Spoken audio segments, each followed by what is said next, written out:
Alright, so we said that atoms that have the same number of protons are atoms of the same kind. They're the same element, so they all have the same name, right?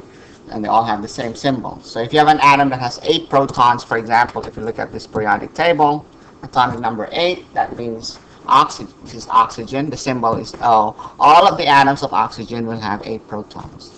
But atoms of the same element may have different numbers of neutrons. They don't all have the same number of neutrons. Okay, so we can differentiate them by referring to their by specifying their mass number. If you want to differentiate these atoms, we can refer to differentiate them by specifying their mass number. So anyway, these atoms that have the same atomic number but different numbers of neutrons are called isotopes of the element. So that's what the word isotope means. Okay, so 16 and 18 in the symbols here represent what's called the mass number. That's the total number of nucleons. What did we say nucleons were? The things in the nucleus. So that means that the neutrons and protons. So when I say O-16, I read that as oxygen 16. Or you can put the 16 as a superscript before the symbol. Okay, so I'm referring only to those oxygen atoms that have 8 protons and 8 neutrons. Why 8 neutrons? 8 plus 8 is 16. Right? If I talk about oxygen 18, an oxygen 18 atom, the oxygen 18 isotope, I'm referring to an oxygen atom that has 10 neutrons. If it is oxygen, it has to have 8 protons. Okay? So 8 plus 10 is 18. So oxygen 16 and oxygen 18, we say, are examples of isotopes of oxygen. Now, the neutrons, the purpose of the neutrons in the nucleus is to stabilize the nucleus. So the nucleus can't have just any number of neutrons. There's certain numbers of neutrons that a nucleus needs to have in order for it to be stable. There are some cases where you have an unstable nucleus. Those are radioactive. So if you've heard of the term radioactive material, those are things that have atoms that have an unstable nucleus. Okay, that happens when the atom has either too many neutrons or too few neutrons.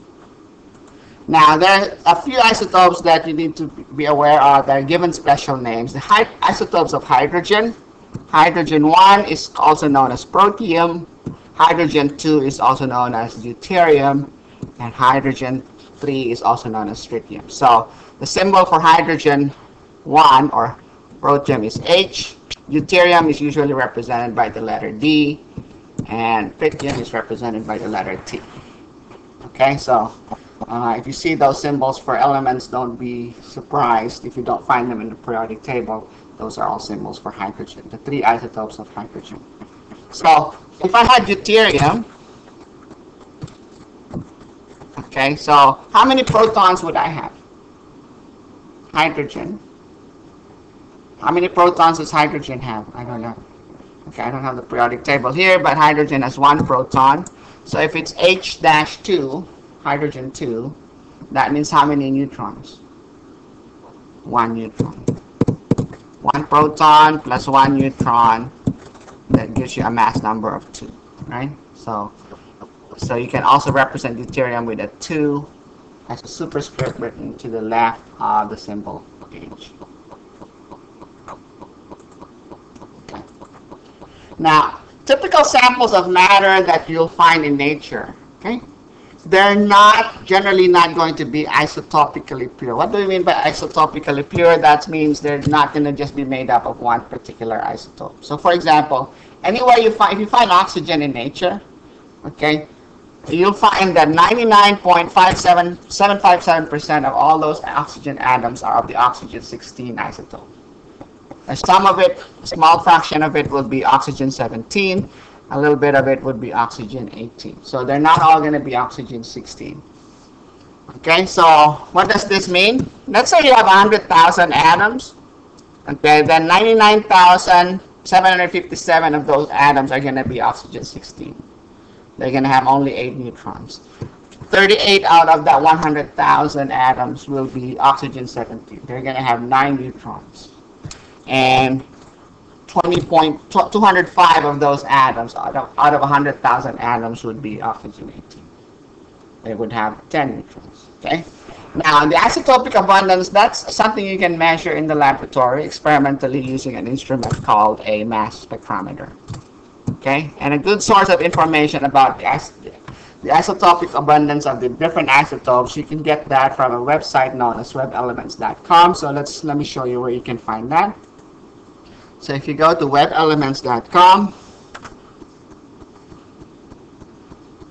right, and you just click on the atom you're interested in. For example, oxygen. I just showed you oxygen, right? So it shows you a periodic table. So oxygen, if you want to know what the isotopes of oxygen are, click on O here, and then somewhere on the right, somewhere here, there's a link to the isotopes. Nuclear properties here, isotopes. Click there, and it tells you this is where I got those numbers from. Oxygen 16 is 99.757 natural abundance. That means the sample you'll find in nature, if it's got oxygen atoms, that's how much of the oxygen is oxygen 16. It's 0.038% oxygen 17, 0.205% oxygen 18. Okay? And there are other isotopes of oxygen, oxygen 14, oxygen 15, oxygen 19. You can see they have a half-life in seconds. That means half of those would, if for some reason you can make those, okay, this half-life tells you half of those will be gone. Okay, the nucleus will disintegrate within this time specified here as the half-life. Okay, so these are unstable radioactive isotopes of oxygen. Oxygen 14, 15, 19, 20, 21, 22. Okay?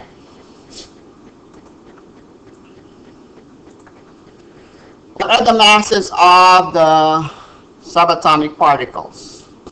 Okay, let's start this with the next video.